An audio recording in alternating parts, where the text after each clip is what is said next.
की आपलं सर शिक्षण US मधल्या बर्कली येथे झालेलं आहे. तिथे आपण परदेशामध्ये एरोनॉटिकल इंजिनियर म्हणून एरोप्लेन डिझाईनवरती, इंजिनवरती मला वाटतं कामं करत होतात. आणि तसं असताना आकस्मिकपणे आपल्या वडिलांच्या निधनानंतर आपण कराडच्या राजकारणामध्ये उडी मारलीत.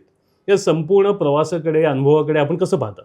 बर्कलीला माझं उच्च शिक्षण झालं हे खरं असलं तरी प्राथमिक शिक्षण हे कराडच्या नगरपालिकेच्या शाळेत झालं. पुढं नंतर मी 5 वर्ष दिल्लीला शिक्षण घेतलं जेव्हा माझे वडील खासदार झाले.